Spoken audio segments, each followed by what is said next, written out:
نحمده ونصلي على رسوله الكريم أما بعد فأعوذ بالله من الشيطان الرجيم بسم الله الرحمن الرحيم رب اشرح لي صدري ويسر لي أمري واحلل عقدة من لساني يفقهوا قولي أعوذ بالله من الشيطان الرجيم بسم الله الرحمن الرحيم السلام علیکم ورحمۃ اللہ۔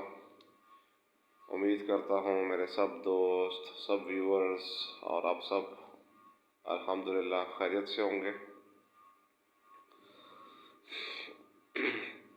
سب سے پہلے تو میں بہت معذرت خواہ ہوں اور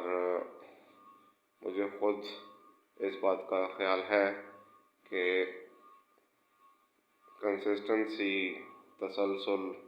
اور مستقل مزاجی کتنی ضروری ہے، کتنی امپورٹنٹ ہے، خاص طور پہ جب ہم قرآن پاک کی بات کریں تو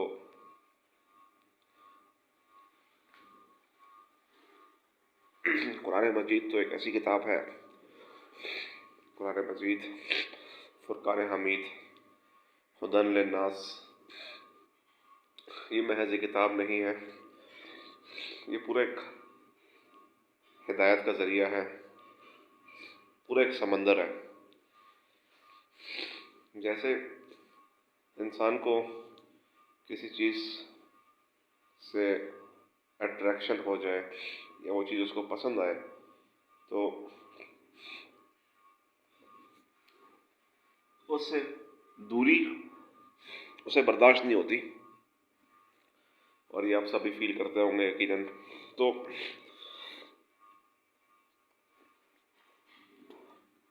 تین چار دن سے میں کوئی غالباً ویڈیو اپلوڈ نہیں کر سکا ہوں، کچھ مصروفیت کے باعث، اور خیر تو میرا ارادہ تو یہ ہے کہ انشاءاللہ اب جو ویڈیوز اپلوڈ ہوں گی ریگولرلی ہی کوشش کروں گا اپلوڈ کروں میں، تاکہ ایک کنسسٹنسی رہے، ایک کنٹینیوٹی رہے، اور انشاءاللہ ڈسکنٹینیوٹی نہ آئے۔ آپ لوگ بھی دعا کیجیے گا کہ اللہ پاک مجھے توفیق دے اور اللہ پاک میرے لیے بھی آسان کرے کہ میں ریگولرلی اس کام کو کر سکوں، ویڈیوز ڈیلی اپلوڈ کر سکوں۔ تو سب سے پہلے ہم نیت کر لیتے ہیں کہ اللہ پاک ہمیں جو کچھ ہم پڑھیں، سمجھیں، مجھے صحیح ایکسپلین کرنے کی توفیق عطا فرمائے، اور ہم سب کو صحیح سمجھنے کی توفیق عطا فرمائے، اور سب سے بڑھ کر یہ کہ اس پر ہمیں عمل کرنے کی توفیق عطا فرمائے، اور ہم سب کو اللہ ہدایت دے اور دوسروں تک دعوت پہنچانے کی توفیق عطا فرمائے۔ تو گزشتہ ویڈیو میں ہم لوگوں نے سورۃ البقرہ کی آیت نمبر 42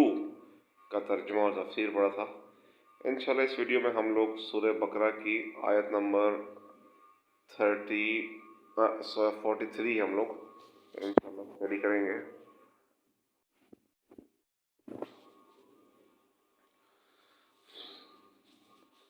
Down to ayah 43.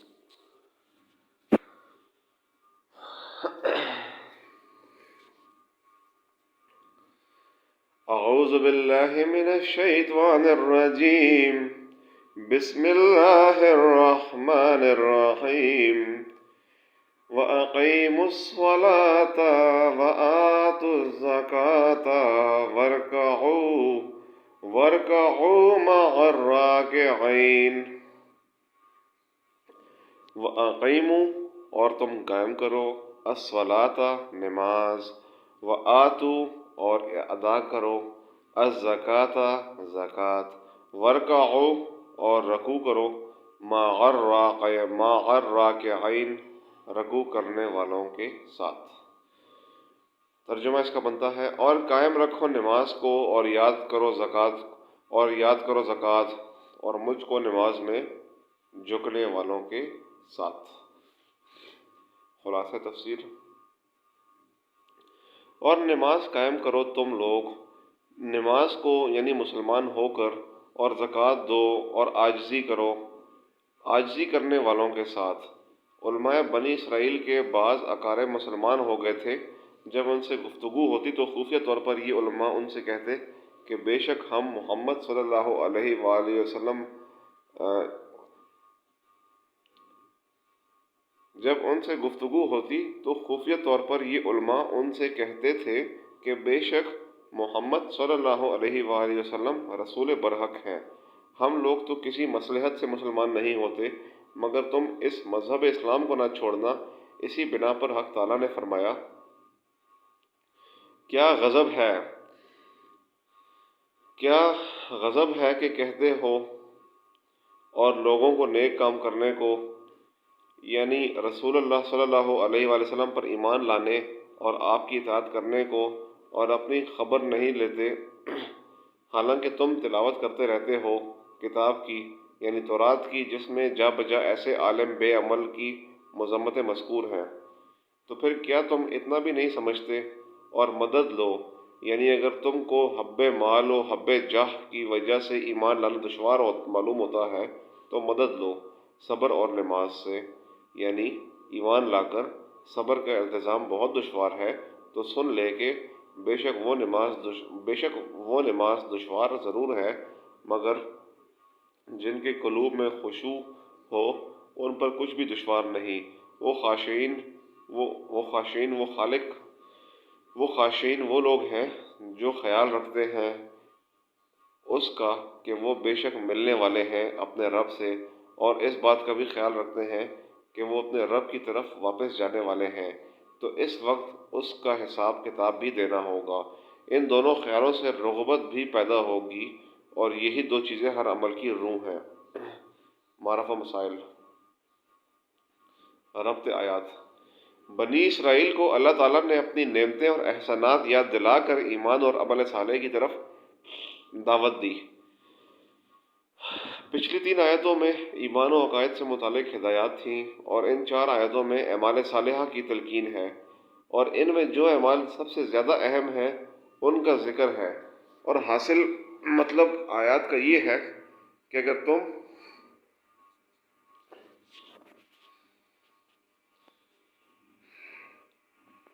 تم کو حب مال و جاہ کے غلبے سے ایمان لانا دشوار معلوم ہوتا ہے تو اس کا علاج یہ ہے کہ صبر اور نماز سے مدد حاصل کرو۔ صبر سے حب مال گھٹ جائے گی، کیونکہ مال اسی وجہ سے مطلوب و محبوب ہے کہ وہ ذریعہ ہے لذات و شہوات کے پورا کرنے کا۔ جب ان لذات و شہوات کی متعلق عنانی چھوڑنے پر ہمت باندھ لو گے تو پھر مال کی فراوانی کی نہ ضرورت رہے گی نہ اس کی محبت ایسی غالب آئے گی کہ اپنے نفع نقصان سے اندھا کر دے، اور نماز سے حب جاہ کم ہو جائے گی، کیونکہ نماز میں ظاہری اور باطنی ہر طرح کی پستی اور عاجزی ہی ہے۔ جب نماز کو صحیح ادا کرنے کی عادت ہو جائے گی تو حب جاہ اور منصب و تکبر و غرور گھٹے گا۔ اصل مادہ فساد جس کے سبب ایمان لانا دشوار تھا یہی مال و جاہ کی محبت تھی۔ جب یہ مادہ فساد گھٹ گیا تو ایمان لانا آسان ہو جائے گا۔ مطلب یہ کہ انسان کی اکثر خواہشات اور شہوات اور دنیا کی محبت یہ منسلک ہے مال سے۔ تو اس میں بتایا جا رہا ہے کہ تم صبر کرو، نماز پڑھو گے تمہیں صبر ملے گا، تمہیں مال کی فراوانی یعنی مال کی زیادتی کی تمہیں اس طرح ضرورت محسوس نہیں ہوگی، کیونکہ جب تمہارے دل سے دنیا کی محبت کم ہو جائے گی، گھٹ جائے گی، تو تم کو یعنی مال میں تمہیں اتنی اٹریکشن نہیں ملے گی۔ جب تمہارا سارا ایم اور گول اللہ کو خوش کرنا ہوگا، اللہ کو راضی کرنا ہوگا، تو مال سے تمہاری محبت کم ہو جائے گی، دنیا سے محبت کم ہو جائے گی، تو تم نماز سے مدد لو، صبر سے مدد لو۔ یہ اس میں تلقین کی جا رہی ہے، بتایا جا رہا ہے۔ اب سمجھیے کہ صبر میں تو صرف غیر ضروری خواہشات اور شہوات کا ترک کرنا ہے، اور نماز میں بہت سے افعال کا واقع کرنا بھی ہے، اور بہت سی جائز خواہشات کو وقتی طور پر ترک کرنا ہے، مثلا کھانا پینا، کلام کرنا، چلنا پھرنا اور دوسری انسانی ضرورت جو شرعاً جائز و مباح ہیں ان کو بھی نماز کے وقت ترک کرنا ہے۔ اور بھی اوقات کی پابندی کے ساتھ دن رات میں 5 مرتبہ اس لیے نماز ہے، کچھ افعال معینہ کا اور کچھ اور معین اوقات میں تمام ناجائز و جائز چیزوں سے صبر کرنے کا، جیسے روزے کی حالت میں کھانا کھانا منع ہے، وغیرہ وغیرہ وغیرہ۔ غیر ضروری خواہشات کے ترک کرنے پر انسان ہمت باندھ لے تو چند روز کے بعد طبی تقاضا بھی ختم ہو جاتا ہے، کوئی دشواری نہیں رہتی۔ کوئی بھی عادت ایسی ہو جو کہ آپ کے ایمان کے لیے اچھی نہ ہو، آپ کی صحت کے لیے اچھی نہ ہو، اس کو وقتی طور پہ شروع میں جب آپ چھوڑتے ہو تو آپ کو مسئلہ ہوتا ہے انسان، کیونکہ کوئی بھی عادت ہو بہرحال اس کو چھوڑنا آسان نہیں ہوتا، لیکن جب کچھ دنوں تک اس پر استقامت اللہ سے مانگی جائے اور کوشش کی جائے تو کچھ دنوں بعد آپ کا طبی تقاضا بھی ختم ہو جاتا ہے اور آپ کو اس چیز کی اتنی طلب نہیں رہتی جو آپ کی بری عادت پہلے تھی۔ لیکن نماز کے اوقات کی پابندی اور اس کی تمام شرائط کی پابندی اور ضروری خواہشات سے بھی ان اوقات میں پرہیز کرنا یہ انسانی طبیعت پر بہت بھاری اور دشوار ہے۔ اس لیے یہاں یہ شبہ ہو سکتا ہے کہ ایمان کو آسان بنانے کا جو نسخہ تجویز کیا گیا کہ صبر اور نماز سے کام لو، اس نسخے کا استعمال خود ایک دشوار چیز ہے۔ خصوصاً نماز کی پابندیوں کا تو اس دشواری کا کیا علاج ہوگا؟ اس کے لیے ارشاد فرمایا، بے شک وہ نماز دشوار ضرور ہے مگر جن کے قلوب میں خشوع ہے ان پر کچھ دشوار نہیں۔ اس میں نماز کے آسان کرنے کی ترکیب بتلا دی گئی۔ حاصل یہ ہے کہ نماز میں دشواری کی وجہ اور سبب پر غور کریں تو معلوم ہوگا کہ انسان کا قلب خوگر ہے، میدان خیال میں آزاد کرنے کا، اور سب اعضائے انسانی قلب کے تابع ہیں۔ اس لیے قلب کا تقاضا یہی ہوتا ہے کہ اس کے سب اعضاء بھی آزاد ہیں، اور نماز سراسر اس آزادی کے خلاف ہے کہ نہ ہنسو، نہ بولو، نہ کھاؤ، نہ پیو، نہ چلو، وغیرہ وغیرہ۔ اس لیے قلب ان تقییدات سے تنگ ہوتا ہے، ان پابندیوں سے جو کہ وقتی طور پہ نماز میں یا کسی بھی شرعی حکم کو پورا کرنے میں آپ کو درمیان میں آتی ہیں، اس سے آپ کا دل تو تنگ ہوتا ہے اور اس کے تابع اعضائے انسانی بھی اسے تکلیف محسوس کرتے ہیں۔ خلاصہ یہ ہے کہ سبب اس دشواری اور گرانی کا قلب کی حرکت فکریہ ہے، تو اس کا علاج سکون سے ہونا چاہیے۔ اس لیے خشوع کو نماز کے آسان ہونے کا ذریعہ بتایا گیا۔ اچھا، میں آپ کو اپنا پرسنل ایکسپیرینس بھی شیئر کرتا ہوں اور میں آپ کو اس میں بتاؤں گا، یہ ہم جو بات چل رہی ہے یہاں پہ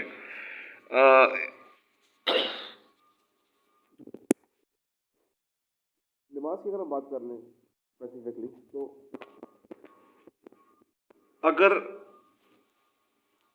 مردوں پر 5 وقت نماز باجماعت فرض ہے، تو اب دو میں آپ کو سیناریو بتاتا ہوں۔ ایک سیناریو یہ ہے کہ آپ 1:30 بجے ظہر کی نماز ہے اور 10 منٹ دور ہے آپ کی مسجد۔ آپ نے پلان اس طرح کیا تھا کہ میں 1:28 پہ مسجد پہنچوں گا، جلدی جلدی وضو کروں گا، جلدی جلدی میں جو ہوں نا بس دعا پڑھوں گا، جلدی جلدی نماز میں شامل ہو جاؤں گا، تو میں نماز میں جو ہے نا بس آخری رکعت ہی مل جائے مجھے تو وہ بھی میرے لیے بہت ہے۔ تو ایک تو یہ ایٹیچیوڈ ہے، ایک تو یہ ارادہ انسان کا نیت ہو سکتی ہے۔ اس میں کہیں پر نہ خشوع نظر آ رہا ہے نہ خضوع نظر آ رہا ہے، اس میں آپ کی پلاننگ نظر نہیں آ رہی، اور آپ ہر کام جلدی میں کر رہے ہیں۔ تو یاد رکھیے، جب بھی کوئی کام جلدی میں کیا جاتا ہے اس میں خشوع نہیں ہوتا۔ پھر خشوع لانے کی سب سے امپورٹنٹ جو ایک اس کے لیے ایک پری ریکوزٹ ہے وہ یہ ہے کہ آپ کام کو آرام سے تسلی سے کریں۔ تسلی سے کریں گے تو اس میں ایک محبت بھی آتی ہے، ایک خشوع بھی آتا ہے، خضوع بھی آتا ہے۔ اگر آپ 15 منٹ پہلے پہنچ جائیں نماز پڑھنے، کیونکہ ابھی نماز کی ذکر میں اس لیے کر رہا ہوں، مثال اس لیے دے رہا ہوں کیونکہ اس آیت شریفہ میں نماز کی ہی بات کی گئی ہے، نماز قائم کرو، اور نماز قائم کرنے کا حکم ہے۔ نماز پڑھنے کا قرآن میں بتایا ہے لیکن زیادہ قائم کرنے کی بات کی گئی ہے۔ اس کی ریزن یہ ہے کہ نماز کو باجماعت مردوں کے لیے فرض کیا گیا ہے۔ تو بات چل رہی تھی خشوع خضوع کی، اور اس میں ذکر بھی ہوا کہ خشوع سے نماز آسان ہو جاتی ہے۔ اکثر لوگ بولتے ہیں کہ نماز بڑی ہم پہ بھاری پڑتی ہے، ہمارے دل پہ، ہمارے جسم پہ۔ اس کی ریزن یہ ہوتی ہے کہ ہم لوگ نماز کو ایز اے برڈن لے رہے ہوتے ہیں، اس کو سیریس نہیں لیتے ہم لوگ بس کہتے ہیں کہ بس پڑھ لیں، فرض پورا کر لیں۔ فرض تو پورا ہو جائے گا، آپ کو ثواب بھی انشاءاللہ مل جائے گا، لیکن اس میں جب خشوع خضوع نہیں ہوگا تو اس میں آپ کل بھی سکون نہیں مل سکتا، اس میں یا ملے گا تو کم ملے گا۔ تو بہتر ہے کہ آپ 15 منٹ پہلے جائیں نماز پڑھنے، اچھا سا وضو کریں، اور 5 منٹ اگر آپ انتظار کر لیں گے تو آپ کو اس کا ثواب بھی ملے گا۔ اس میں آپ کچھ کلمات پڑھ لیں، جیسے میں آپ کو مثال دیتا ہوں، سبحان اللہ سبحان اللہ و بحمدہ، اور سبحان اللہ، الحمد للہ، اللہ اکبر، یہ کلمات آپ پڑھیں تو اب جو بھی آپ کلمات پڑھیں گے آپ کو اس کا اجر ہی ملے گا۔ اور ارشاد ہوتا ہے کہ قیامت کے روز جنتیوں سے جب سوال کیا جائے گا کہ آپ کو دنیا میں کس چیز کا ریگریٹ ہے، کس چیز کا افسوس ہے، وہ بولیں گے ہمیں دنیا میں کسی چیز کا افسوس نہیں ہے سوائے اس گھڑی کے جو ہم نے ذکر کے بغیر گزار دی۔ تو کتنی بڑی بات ہے اس میں کہ آپ کے پاس موقع ہے، آپ ابھی اللہ نے آپ کو ٹائم دی تو آپ ذکر کریں، نماز پڑھیں، اور نماز صحیح وقت پہ پڑھیں اور خشوع و خضوع سے پڑھیں۔ اس کے لیے پلاننگ کرنی پڑے گی، آپ کو پلان کرنا ہوگا کہ میں ابھی اذان شروع ہو گئی ہے تو میں اپنا کام ابھی ٹیمپرری میں اس کو سٹاپ کرتا ہوں اور میں جاتا ہوں، میں نماز پڑھتا ہوں، پھر میں آگے کنٹینیو کر لوں گا۔ اس طرح سے پراپر آپ پلان کریں گے تو اللہ بھی انشاءاللہ آپ کی مدد کرے گا، آپ کے جسم پہ نماز بھاری بھی نہیں گزرے گی، اور آپ کو انشاءاللہ کل بھی سکون بھی میسر ہوگا۔ تو خلاصہ یہ ہے کہ سبب اس دشواری اور گرانی کا قلب کی حرکت فکریہ ہے، تو اس کا علاج سکون سے ہونا چاہیے۔ اس لیے خشوع و نماز کے آسان ہونے کا ذریعہ بتایا گیا، کیونکہ خشوع کے معنی ہی سکون قلب کے ہیں۔ اب یہ سوال پیدا ہوتا ہے کہ سکون قلب یعنی خشوع کس طرح حاصل ہو؟ تو یہ بات تجربے سے ثابت ہے کہ اگر کوئی شخص اپنے قلب و افکار و خیالات کو براہ راست نکالنا چاہے تو اس میں کامیابی قریب بمحال ہے۔ بلکہ اس کی تدبیر یہ ہے کہ نفس انسانی چونکہ ایک وقت میں دو طرفہ متوجہ نہیں ہو سکتا، اس لیے اگر اس کو کسی ایک خیال میں محو اور مستغرق کر دیا جائے، یعنی ایک خیال میں اس کو بزی کر دیا جائے،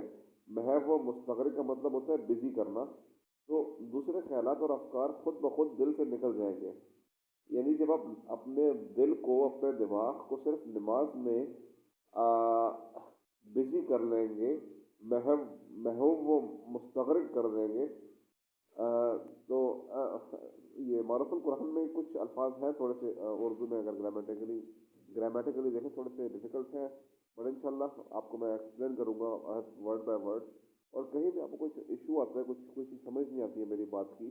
کوئی لفظ آپ کو مشکل لگتا ہے، تو آپ مجھے کسی بھی ٹائم کمنٹ کر سکتے ہیں، یہاں پہ مجھے بتا سکتے ہیں کہ ہمیں اس منٹ میں یہ بات سمجھ نہیں آئی، تو انشاءاللہ میں آپ کو جواب دوں گا اور میں آپ کو ایکسپلین کروں گا سارا۔ تو بتایا جا رہا ہے کہ انسان کی دماغ فطری طور پر نیچرل ہے کہ ایک وقت میں بہت ساری چیزوں کی طرف سوچ رہا ہوتا ہے، تو کوشش کریں کہ اگر آپ صرف نماز پہ غور کریں گے تو باقی خیالات خود بخود سے دل سے نکل جائیں گے۔ اس لیے تلقین خشوع کے بعد وہ خیال بتلاتے ہیں جس میں مستغرق ہو جانے سے دوسرے خیالات دفع ہوں، اور ان کے دفع ہونے سے حرکت فکریہ قلب کی منقطع ہو کر سکون حاصل ہو، اور سکون سے نماز میں آسانی ہو کر اس پر مداوت اور پابندی نصیب ہو، اور اس پابندی سے کبر و غرور اور حب جاہ کم ہوتا ہے تاکہ ایمان کے راستے میں جو حائل ہے وہ دور ہو کر ایمان کامل ہو جائے۔ سبحان اللہ، کیا مرتب علاج اور مطب ہے۔ اب اس خیال مذکور کی تلقین و تبیین اس طرح فرمائی، وہ خاشعین وہ لوگ ہیں جو خیال رکھتے ہیں کہ اس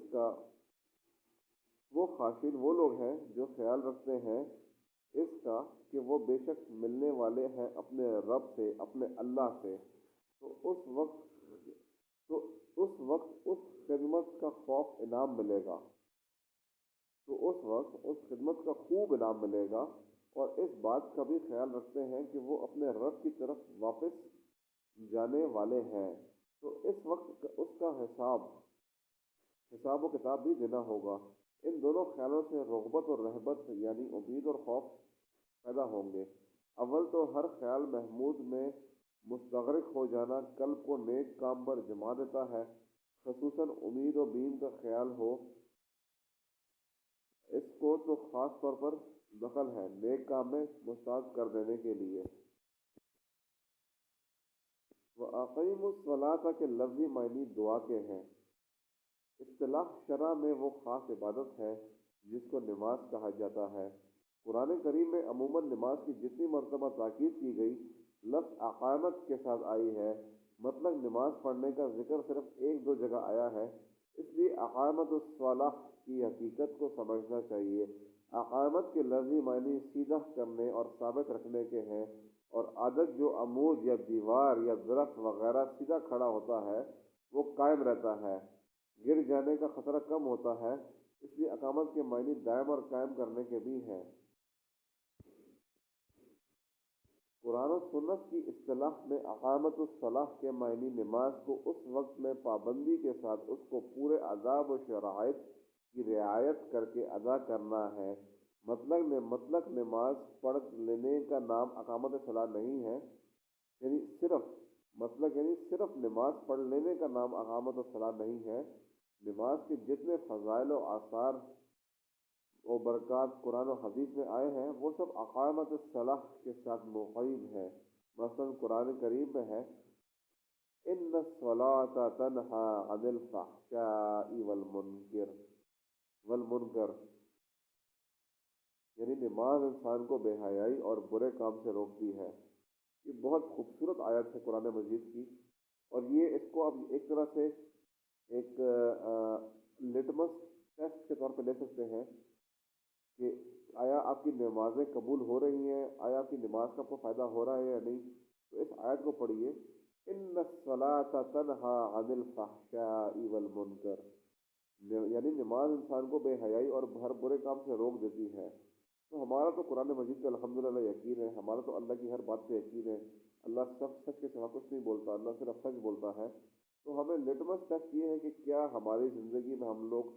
فحاشی اور برے کام سے بچ رہے ہیں، بے حیائی اور برے کام سے بچ رہے ہیں۔ اگر تو ہاں تو خوش ہو جائیے، یہ آپ کے لیے ایک بہت بڑی خوشخبری ہے، بشارت ہے کہ اللہ کے ہاں آپ کی نمازیں قبول ہو رہی ہیں، اللہ آپ سے خوش ہے، اللہ آپ سے راضی ہے، اور آپ کو اللہ نے سکون عطا کیا ہے۔ لیکن لیکن خدا نہ خواستہ اگر آپ بے حیائی میں بھی ملوث ہیں اور برے کام بھی آپ سے اس سے بھی نہیں بچ پا رہے، تو یہ ایک لمحہ فکریہ ہے، سوچنے کا وقت ہے، سیلف انالیسس کرنے کا وقت ہے، اپنے آپ کو سوچنے، اپنے آپ کو بہتر کرنے کا ایک آپ کو ٹائم ملا ہے۔ تو اس پہ ضرور غور و فکر کرنا چاہیے کہ آخر وہ کیا وجوہات ہیں جو مجھے بے حیائی میں دھکیل رہی ہیں اور مجھ سے برے کام کروا رہی ہیں، اور اس کا سلوشن قرآن و حدیث ہی ہے بے شک۔ تو نماز کا یہ اثر اسی وقت ظاہر ہوگا جب کہ نماز کی اقامت اس معنی سے کرے جو ابھی ذکر کیے گئے ہیں۔ اس لیے بہت سے نمازیوں کو برائیوں اور بے حیائیوں میں مبتلا دیکھ کر اس آیت پر کوئی شبہ نہ کرنا چاہیے، کیونکہ ان لوگوں نے نماز پڑھی ہی تو ہے مگر اس کو قائم نہیں کیا۔ زکوٰۃ لفظ زکوٰۃ کے معنی لغت میں دو آتے ہیں، پاک کرنا اور بڑھنا۔ اصطلاح شریعہ میں مال کے اس حصے کو زکوٰۃ کہا جاتا ہے جو شریعت کے احکام کے مطابق کسی مال میں سے نکالا جائے اور اس کے مطابق صرف کیا جائے۔ اگرچہ یہاں خطاب موجودہ بنی اسرائیل کو ہے، جس سے یہ ثابت نہیں ہوتا کہ نماز اور زکوٰۃ اسلام سے پہلے بنی اسرائیل پر فرض تھی، مگر سورہ معاہدہ میں وَلَقَدْ أَخَذَ اللَّهُ مِيثَاقَ بَنِي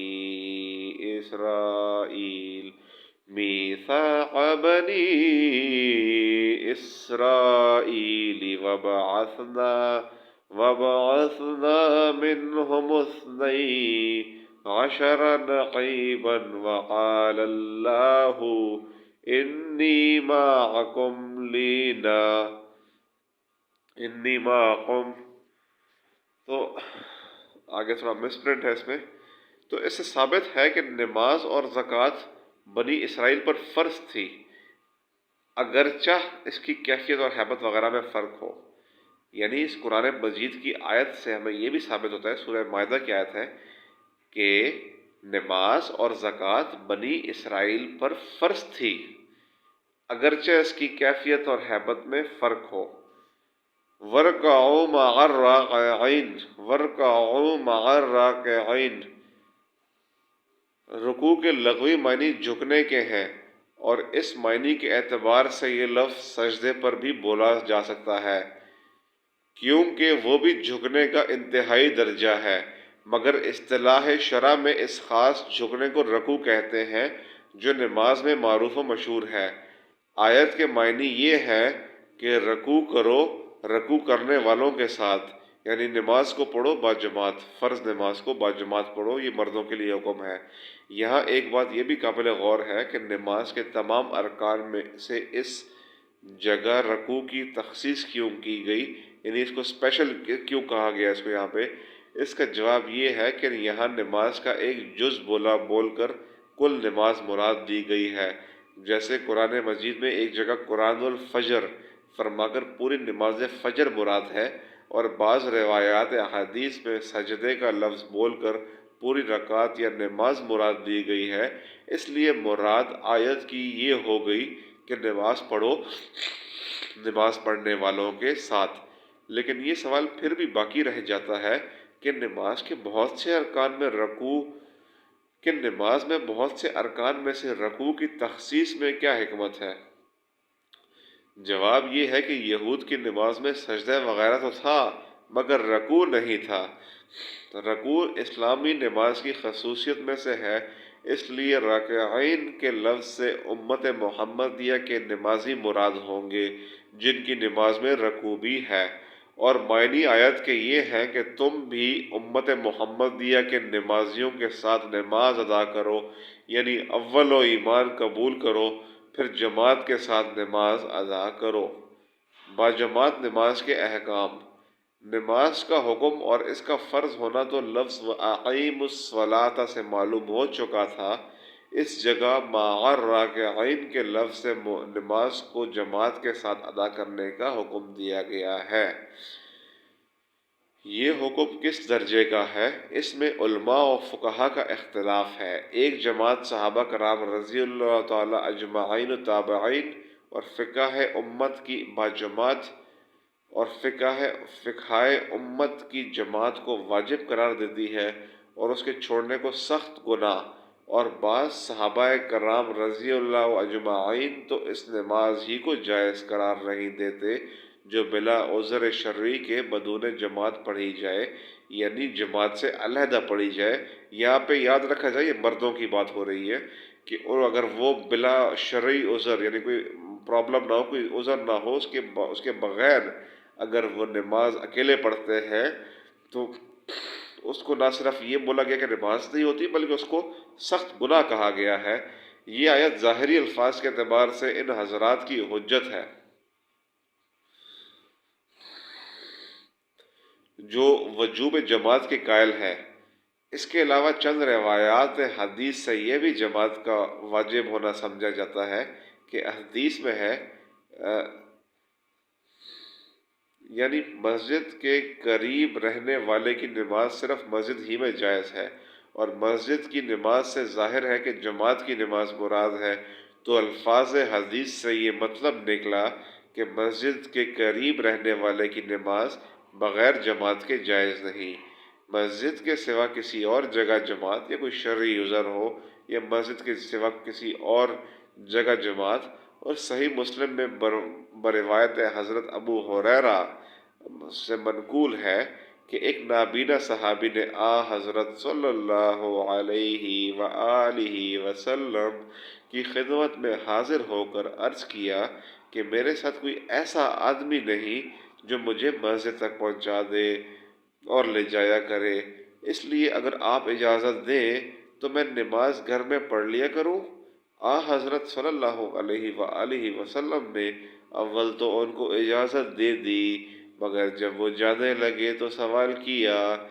کہ کیا اذان کی آواز تمہارے گھر تک پہنچتی ہے؟ انہوں نے عرض کیا کہ اذان کی آواز تو میں سنتا ہوں۔ آپ صلی اللہ علیہ وآلہ وسلم حضرت محمد صلی اللہ علیہ وآلہ وسلم رحمت للعالمین دونوں جہاں کے سرداروں نے فرمایا پھر تو آپ کو مسجد میں آنا چاہیے، اور بعض روایات میں ہے کہ آپ نے فرمایا کہ پھر میں آپ کے لیے کوئی گنجائش اور رخصت نہیں پاتا۔ کتنی گہری بات ہے کہ ایک شخص آئے حضور اکرم صلی اللہ علیہ وسلم کو فرمایا کہ مجھے کوئی مسجد میں لے جانے والا نہیں، تو کیا میں اگر گھر میں پڑھ لوں تو کیا میرے لیے جائز ہے؟ انہوں نے بولا جائز ہے۔ وہ شخص جانے لگا، حضور اکرم صلی اللہ علیہ وسلم نے ان کو روکا، ان سے پوچھا کیا تمہارے گھر نماز کی آواز آتی ہے؟ اس شخص نے بولا جی، نماز کی اذان کی آواز تو میں سنتا ہوں۔ تو پھر آپ صلی اللہ علیہ وآلہ وسلم نے ارشاد فرمایا کہ آپ کو مسجد میں آنا چاہیے، اور بعض روایات میں ہے کہ آپ صلی اللہ علیہ وآلہ وسلم نے پھر فرمایا کہ آپ کے لیے کوئی گنجائش اور رخصت نہیں پاتا، یعنی کوئی گنجائش نہیں آپ کے لیے۔ اور حضرت عبداللہ بن عباس نے کہا کہ رسول اکرم صلی اللہ علیہ وآلہ وسلم سرکار دو جہان نے فرمایا من سمع النداء فليحبو فلا صلاۃ اللہ من عذر صحیفہ قرطبہ، یعنی جو شخص اذان کی آواز سنتا ہے اور جماعت مسجد میں نہیں آتا تو اس کی نماز نہیں ہوتی، مگر یہ کہ اس کو کوئی عذر شرعی ہو، عذر شرعی ہو۔ ان احادیث کی بنا پر حضرت عبداللہ بن مسعود اور ابو موسیٰ شعری وغیرہ حضرات صحابہ کرام رضی اللہ اجمعین نے یہ فتویٰ دیا ہے کہ جو شخص مسجد سے اتنا قریب رہتا ہے کہ اذان کی آواز وہاں تک پہنچتی ہے، تو اگر وہ بلا عذر کے جماعت میں حاضر نہ ہوا تو اس کی نماز ہی نہیں ہوتی۔ آواز سننے سے مراد یہ ہے کہ متوسط آواز والے آدمی کی آواز وہاں پہنچ سکے، یا غیر معمولی بلند آواز کا اس میں اعتبار نہیں۔ یعنی مسجد اگر آپ کے گھر کے قریب ہو تو پھر آپ کو نماز مسجد میں باجماعت پڑھنا پر فرض ہے۔ یہ سب روایات ان حضرات کی دلیل ہے جو جماعت کو واجب قرار دیتے ہیں، مگر جمہور امت علماء و فقہاء صحابہ و تابعین کے نزدیک جماعت سنت مؤکدہ ہے، مگر سنن مؤکدہ میں